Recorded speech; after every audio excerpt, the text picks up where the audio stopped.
Colour तो नहीं है, ये लिखा हुआ दिख रहा है बढ़िया से। हाँ चलिए भैया स्टार्ट करते हैं हम लोग। फिजिक्स का न्यूमेरिकल पढ़ रहे थे ना तो भैया कठोरा तक बताए थे, 30 तक शायद हुआ था, है ना? ओके 30 तक हुआ था, अब 31 तक 31 के चलते बताते हैं। हाँ चलिए देखिए इधर देखिए 31 नंबर, आवाज नहीं, ये बात नहीं कह रहा है 20/3 गुणे 10 की घात -19 कूलाम तथा -10 गुणे 10 की घात -19 कूलाम। क्वेश्चन है 20/3 गुणे 10 की घात -19 कूलाम तथा -10 गुणे 10 की घात -19 कूलाम के आवेश परस्पर 0.04 मीटर की दूरी पर स्थित हैं। इनमें को गुजरती रेखा के किस बिंदु पर वैद्युत क्षेत्र की तीव्रता क्या होगी? शून्य। इधर देखिए दो आवेश रखे गए A प्लस बी, एक पर है -10 गुणे 10 की घात -19 कूलम, है ना? 20 हाँ, और उसके बाद दूसरा है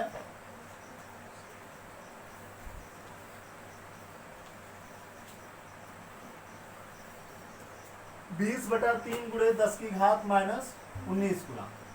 दो आवेश रखे गए, कह रहा है इनको गुजरने वाली, ये धन आवेश है, इनमें से गुजरने वाली रेखा के किस बिंदु पर वैद्युत क्षेत्र का मान क्या होगा? शून्य होगा। अब इनसे गुजरने वाली रेखा यही हो गई,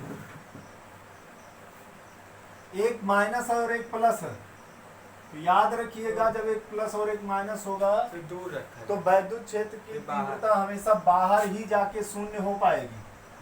ये इस माइनस के कारण क्या हो जाएगा? अंदर की तरफ E1, और ये प्लस के कारण बाहर की तरफ E2।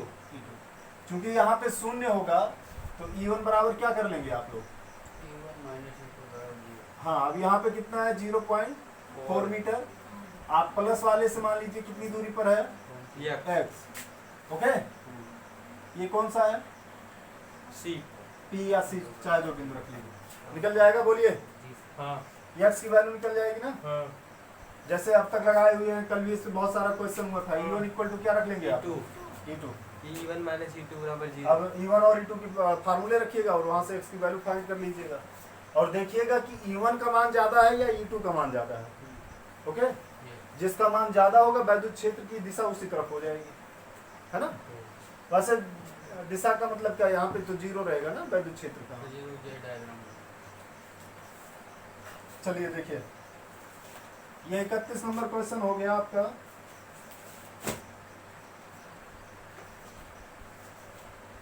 बत्तीस नंबर क्वेश्चन पे आते हैं हम लोग। 1000 माइक्रो कूलाम के विपरीत प्रकृति वाले आवेश, विद्युत आवेश परस्पर 2 मीटर दूरी पर स्थित है।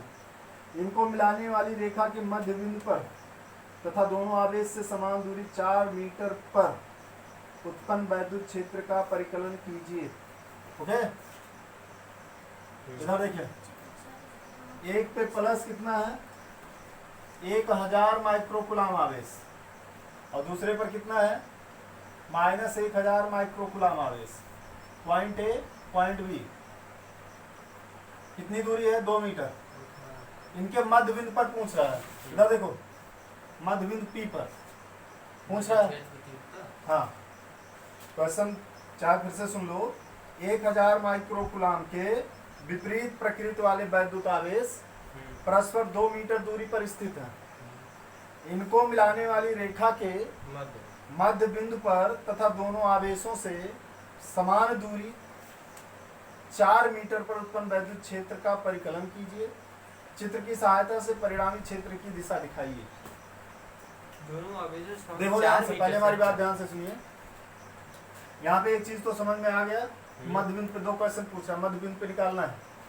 +1000 के कारण जो होगा वो E1 इस तरफ होगा, -1000 के कारण ये E2 इस तरफ होगा। यहाँ कुल वैद्युत क्षेत्र का E1, हाँ, उससे मतलब नहीं है, हम तो प्लस और माइनस को देख करके निकालेंगे, और चाहे एक दिशा में चाहे 2 दिशा में जाए। अरे प्लस के लिए बाहर की तरफ होगा, बोलो, और माइनस के लिए उसके अंदर की तरफ होगा ना। अब दोनों एक दिशा में चले गए तो हम काट रहे हैं, अरे भैया बोलो, हम तो जानबूझ के दोनों के इकट्ठा कह ना दिए, बतिया समझ में आ गई ना। प्लसवा के लिए बाहर, माइनसवा के लिए हाँ समझे ना। अब आगे देखिए, फिर अगला इसी में एक क्वेश्चन और आपको टारगेट कर रहा है कि ये दोनों चार्ज हैं आपके प्लस 1000 माइक्रो कूलाम है और ये आपका है माइनस 1000 माइक्रो कूलाम है ना। तो दोनों से 4, ध्यान दीजिएगा, दोनों से 4 पर उत्पन्न, ये कितना है भैया 2 मीटर है। दोनों से 4 मीटर की दूरी पर, तो दोनों से 4 मीटर दूरी कहाँ पे बन सकती है, कहाँ बनी, दोनों से ही 4 मीटर की दूरी होनी चाहिए, अंदर ही होगा, यहाँ कहीं होगा तभी हो सकता है। दोनों से ही 4, ये भी कितना है आपका 4 मीटर, और ये भी कितना है आपका 4 मीटर, और ये बिंदु कितना है P। ओके, इस पर निकालना है। ओके, 4 मीटर पर, और ये आपका समद्विबाहु त्रिभुज बना जिसके शीर्ष से अगर सामने वाली भुजा पे लंब खींचा जाए, ये कितना, दोनों को बराबर बराबर भागों में डिवाइड करेंगे। ओके, समद्विबाहु त्रिभुज के नियम से, बात समझे नहीं? हाँ, क्यों? अब चलिए देखिए, यहाँ ये प्लस के कारण इस दिशा में लगेगा, बोलिए E1, और इस माइनस के कारण इस तरफ लगेगा E2। अगर हम यहाँ पे एक लाइन खींचे और कोण मान ले कितना है थीटा, ये कोण थीटा रख लीजिए, ये कोण थीटा, दोनों कोण बराबर होंगे, आधार के समांतर अगर खींचा जाए दोनों कोण क्या हो जाएंगे, बराबर हो जाएंगे। ओके, बोलिए, और ये कोण भी आमने सामने की भुजाएं दोनों समान होंगी, ये कोण थीटा होगा तो ये भी थीटा हो जाएगा। कुल मिला करके समझ में आ गया होगा। अगर ये थीटा एंगल है तो E1 के 2 घटक, इधर क्या बनेगा E1 cos थीटा, ऊपर E1 sin थीटा। बोलिए, हाँ समझे कि नहीं ये चित्र?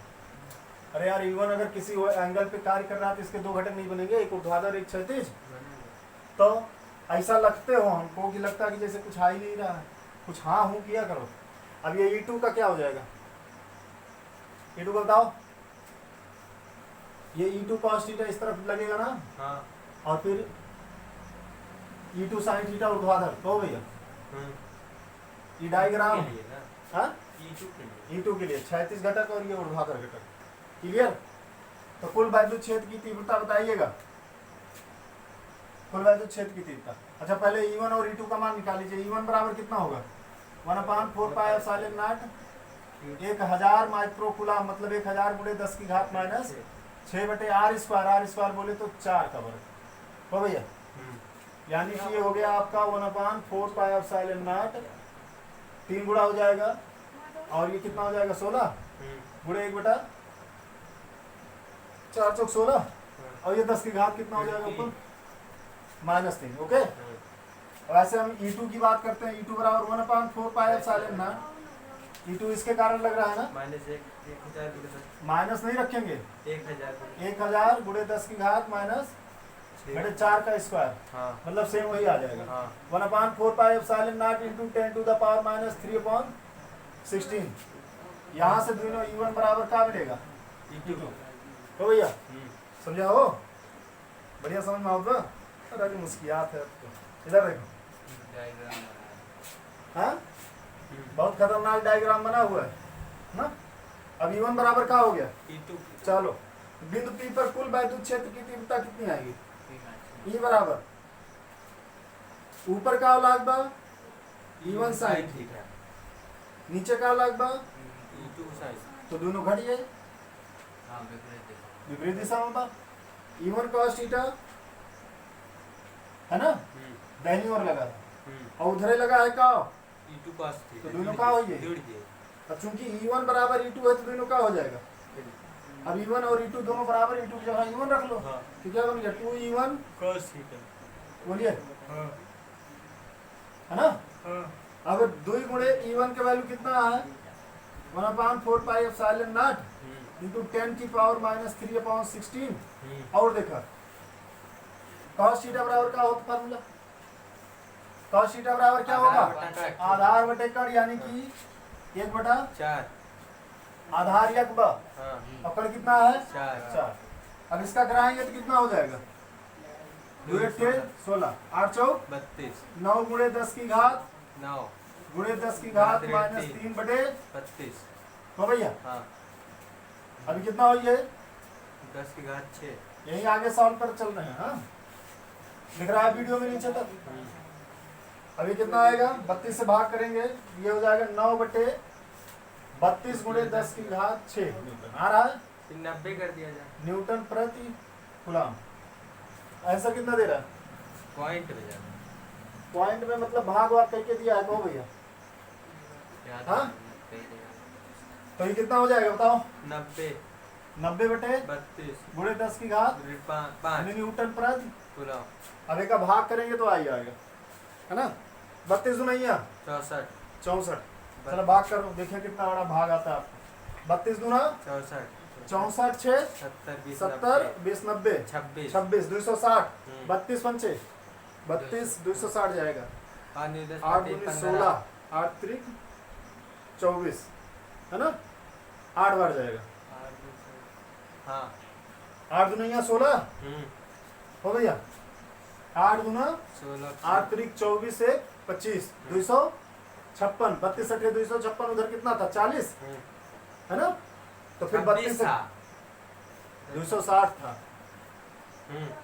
260 और इधर कितना निकला 256 तो कितना आया 40 और 32 से कम 32 8 80 32 दूना 32 दूना 64 64 16 80 हाँ 160 5 दूना 10 5 तिहाई 2.8 2.5 गुणे 10 की घात 5 न्यूटन प्रति कूलम। भाग वाग करा करो तो कॉपी पेन मत उठाया करो है ना ऐसे भाग दे दिया करो जैसे हम दिए। हाँ हैंग मार दे हैंग नहीं मारेगा उसको प्रैक्टिस करिए है ना ताकि कम से कम कॉपी मतलब कॉपी कलम उठाना पड़े और आंसर निकालिए। आंसर तो आ ही रहा है। हाँ 32 पूरा हो गया ना। चलिए 33 नंबर क्वेश्चन देखिए। एक समबाहु त्रिभुज के तीनों कोने जितना तेज तोरे सब बोले बलबा उससे ज्यादा तेज हम बोला। इधर देखो एक समबाहु त्रिभुज के 3 कोने ए बी तथा सी हैं। कोने ए पर एक बिंदु आवेश प्लस 0.100 माइक्रोकूलम है। कोनों बी तथा सी के बीच मध्य बिंदु पर वैद्युत क्षेत्र की तीव्रता क्या होगी।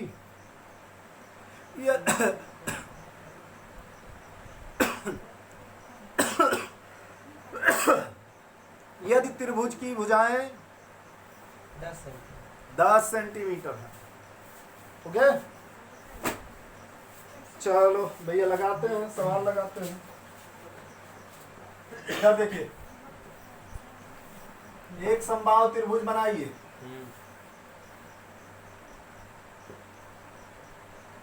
ए बी सी यहाँ ए पर एक आवेश रखा गया है प्लस 0.100 माइक्रोकूलम। और एक मध्य बिंदु पे पूछ रहा है मान लेते मध्य बिंदु कितना है पी है। इधर इनके सबकी भुजाएं कितना है सब भुजाएं कितनी सेंटीमीटर की दूरी पर है 10 सेंटीमीटर। कितना है कितना भैया 10 सेंटीमीटर। बिंदु पी पर पूछ रहा है तो बिंदु पी पर मिलाने वाली रेखा ये होगा इसका लंब होगा मध्य बिंदु। समबाहु त्रिभुज के किसी भुजा का मध्य बिंदु जो होता है मध्य बिंदु को उसके शीर्ष से मिलाने वाली रेखा उसका क्या होती है लंब है ना। यानी कि हम ये कह सकते हैं कि सामने वाली शीर्ष से सामने वाली भुजा पर खींचा गया लंब जो होता है उसका समद्विभाजक होता है। तो ये 10 है कि कितना हो गया? 5 सेंटीमीटर को भैया। हाँ तो ये कितना हो गया? कितना ये 10 पहले एपी निकाल ले। एपी बराबर क्या होगा? Under root AC square minus PC square. हाँ तो भैया 100 माइनस अरे कर्ण के वर्ग बराबर लंब के वर्ग धन आधार के वर्ग होता 75 है ना? तो ऐसे 75 कितना होगा? अंडर रूट 75 ये 10 का वर्ग और ये कितना ये 5 का वर्ग। 100 में से 25 का कितना है? ये 75। 75 लिखोगे 25 या 75 यानी 25 का वर्गमूल 5 ऐसे लिखोगे। देखो 25 गुणे 3 25 का वर्गमूल कितना होगा? 5 रूट 3 5 और ये रूट ये पिक वैल्यू। तो वैद्युत छेद के तीव्रता ना निकली हो ई बिंदु पर। हाँ ई बराबर 1/4 pi epsilon not q by r square. हाँ 1/4 पाई 9 गुणे 10 की घात 9। q का मान है 0.1 into 10 to the power minus बड़े r का वैल्यू कितना भैया? 5 रूट 3 के होल स्क्वायर। सॉल्व कर लेना आ जाएगा। चलिए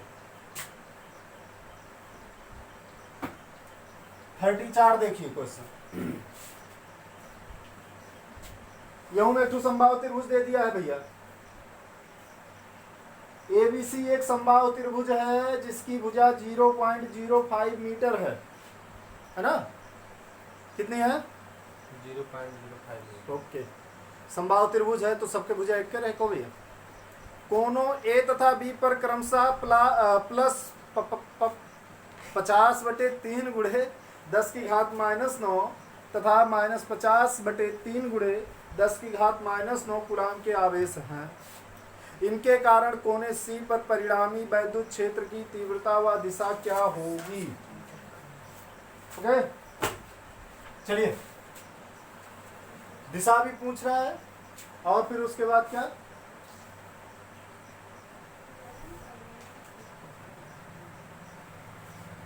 इधर देखें एक समबाहु त्रिभुज है। क्लियर? ये आपका मान लीजिए कि है A B और ये C। A पर चार्ज रखा गया है +50/3 माइक्रोकूलम और B पर है -50/3 माइक्रोकूलम और प्रत्येक की दूरी 0.05 मीटर ये दिया गया है। 0.05 मीटर।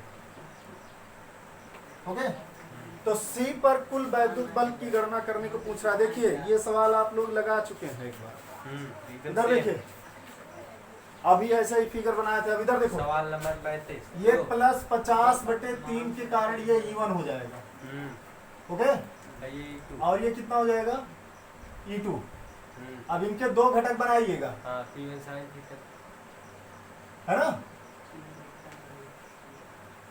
ये आपका क्या हो जाएगा? इस पर लंब खींच लीजिए। ये इतनी दूरी कितनी हो जाएगी? 0.025 बोलिए है ना?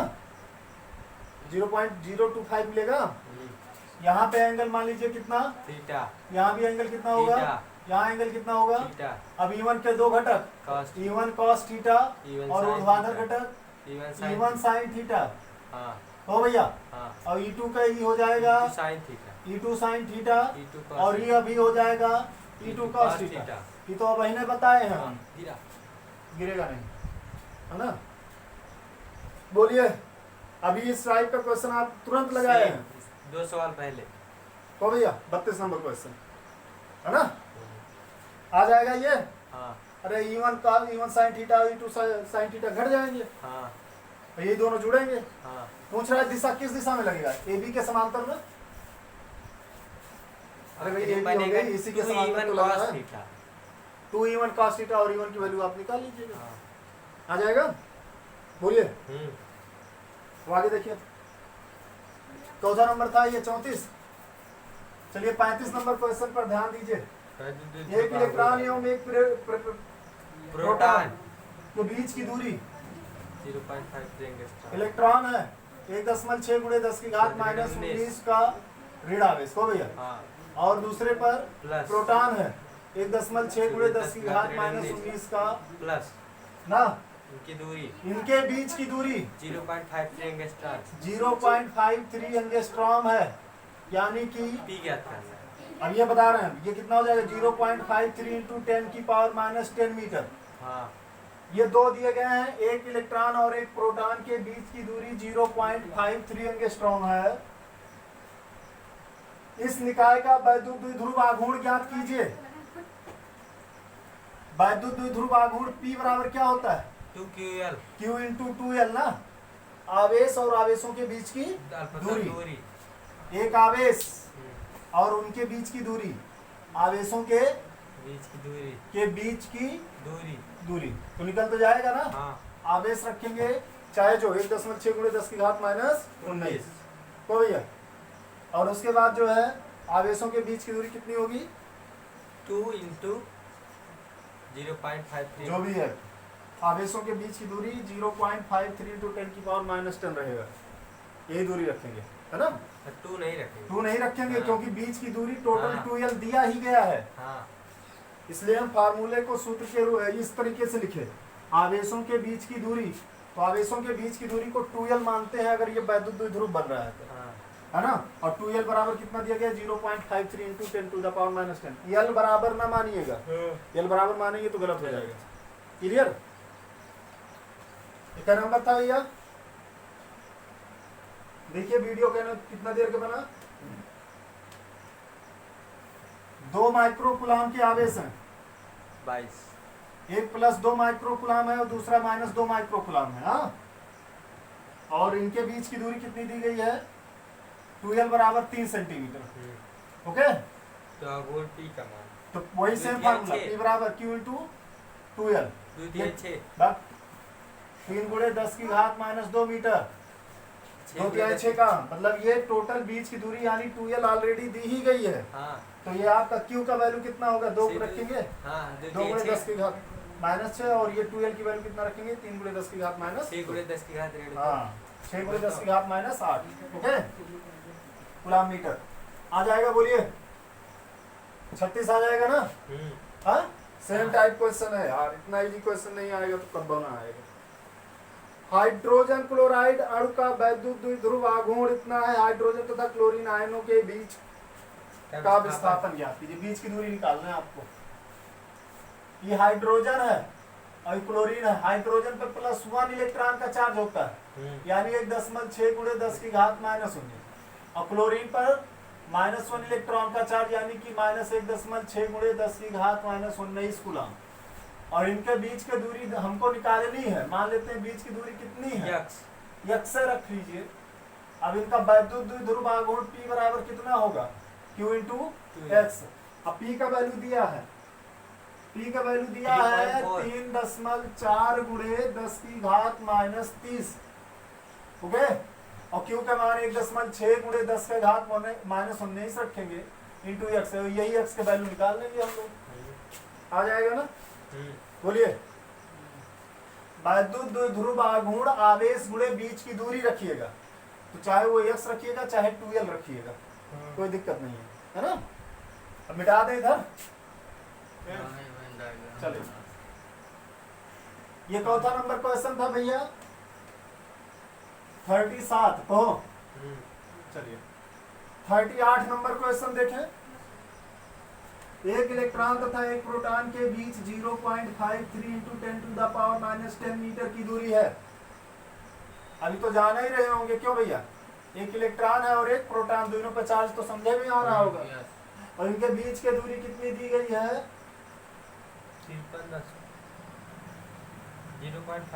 2L बराबर 0.53 into 10 to the power minus 12 metre. Okay, इनके बीच की दूरी दी गई, तो दो चीजें निकालनी है।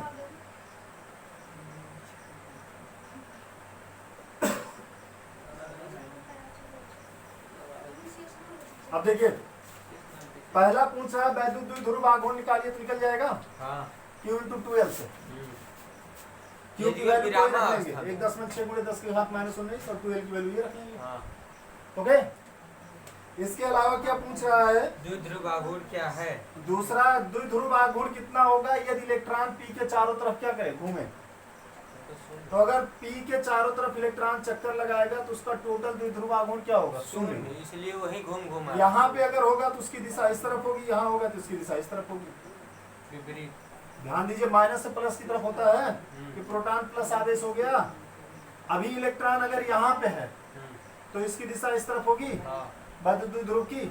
अगर कभी घूमते घूमते यहाँ आएगा तो इस तरफ हो जाएगी, दोनों विपरीत दिशा में होंगे, ये वाला कैंसिल हो जाएगा। यहाँ आएगा तो इस तरफ होगा, यहाँ आएगा तो इस तरफ। शून्य। बोलिए, इनके विपरीत ही कार्य करेगा ना, इसलिए कुल वैद्युत द्विध्रुव क्या होगा? शून्य होगा। चित्र के माध्यम से आप लोग समझ गए तो भैया? कोई दिक्कत यहाँ पे? अगर इलेक्ट्रॉन प्रोटॉन के चारों तरफ घूम रहा है तो कुल वैद्युत द्विध्रुव आघूर्ण का मान कितना होगा? शून्य होगा। क्या होगा? शून्य होगा, क्योंकि उसकी दिशा लगातार बदलती रहेगी, है ना? समझे? देख रहे हो ना, अभी यहाँ पे है, अगर इसी का कोई कार्य भी नहीं हो रहा, कोई कार्य भी नहीं हो रहा। कार्य का मतलब छोड़िए, कार्य से नहीं मतलब है यहाँ पे। वैद्युत द्विध्रुव आघूर्ण का कार्य से मतलब कोई नहीं है, ठीक है? आगे चलें, इधर मिटा दे रहे हैं, देखिए। हाँ,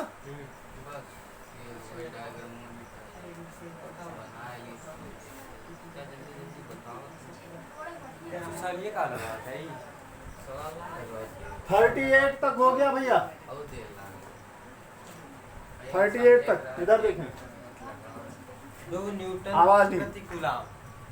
39, एक वैद्युत द्विध्रुव जिसकी लंबाई 4 सेंटीमीटर है को एक समान वैद्युत क्षेत्र में, लंबाई कितनी है? 2l बराबर कितना दिया है? 4 सेंटीमीटर, यानी 4 गुणे 10 की घात माइनस 2 मीटर। क्वेश्चन सुन लीजिए, एक वैद्युत द्विध्रुव जिसकी लंबाई 4 सेंटीमीटर है को एक समान वैद्युत क्षेत्र 10 की घात 4 न्यूटन कूलाम इनवर्स से, वैद्युत क्षेत्र 10 की घात 4 न्यूटन कूलाम इनवर्स से 30 अंश पर रखने से 9 गुणे 10 की घात माइनस 2 न्यूटन मीटर का बल आघूर्ण लगता है। 30 अंश पर रखने से 9 गुणे 10 की घात माइनस 2 न्यूटन मीटर का बल आघूर्ण लगता है। द्विध्रुव के द्विध्रुव आघूर्ण की गणना कीजिए, है ना? द्विध्रुव आघूर्ण की गणना कीजिए। एक समान वैद्युत क्षेत्र E बराबर किसने में रखा गया है? 10 की घात 4 न्यूटन प्रति कूलाम में रखा गया, ओके? और कितना कोण पर? थीटा बराबर 30 अंश के कोण पर रखा गया है। 30 है।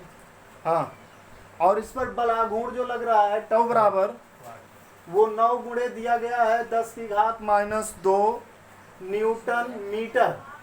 क्या दिया गया है? Newton metre, okay? तो पूछ रहा है कि द्विध्रुव आघूर्ण की गणना कीजिए, यानी कि P का मान निकालिए, ओके? P की वैल्यू फाइंड करनी है आपको। तो टाउ बराबर फार्मूला क्या रखते हैं, क्या जानते हैं आप? E sin theta. थीटा का वैल्यू 30 अंश और E का वैल्यू दिया गया कितना? 10 की घात 4, है ना? और टाउ का वैल्यू कितनी दी गई है? 9 गुणे 10 की घात माइनस 2। तो P का वैल्यू ना निकली? निकल जाए भैया। ये 39 नंबर क्वेश्चन हो गया और लास्ट आज बता रहे हैं, कल हम नया लेसन स्टार्ट करेंगे, ओके? 40 नंबर क्वेश्चन, ये तो और आसान है ना? अब ये देखें, एक वैद्युत द्विध्रुव दिया गया +1 माइक्रो कूलाम और दूसरा वैद्युत द्विध्रुव -1 माइक्रो कूलाम के दो बिंदु आवेश एक दूसरे से 2 सेंटीमीटर दूरी पर रखे गए हैं, यानी 2 गुणे 10 की घात माइनस 2 मीटर की दूरी पर रखे गए हैं। दोनों मिलकर एक वैद्युत द्विध्रुव की रचना करते हैं, ओके?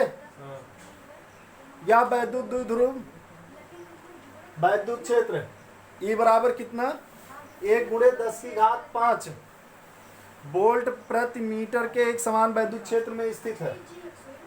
तो पहला पूछ रहा है द्विध्रुव आघूर्ण P बराबर, बोलिए, निकल जाएगा Q इंटू 2L। Q का वैल्यू 1 माइक्रो कूलाम और 2L का वैल्यू 2 सेंटीमीटर रखेंगे, है ना? और फिर उसके बाद दूसरा पूछ रहा है बलयुग्म आघूर्ण, अधिकतम बलयुग्म आघूर्ण तो टाउ मैक्स बराबर जो होता है वो बराबर होता है केवल P इंटू ई। टाउ मैक्स बराबर कितना होता है? P इंटू ई। बात समझे कि नहीं? ओके, अब ये सारी वैल्यू रख करके आप निकाल लीजिएगा। समझ में आया भैया? हाँ, चैप्टर खत्म हो गया। कल हम स्टार्ट करेंगे गॉस थ्योरम। और अब आप जानते भैया आप लोगों का क्वेश्चन तो कोई आने वाला है नहीं, है ना? जितना बता दिए उतने में संतुष्ट रहिएगा आप। चलिए बंद करिए वीडियो।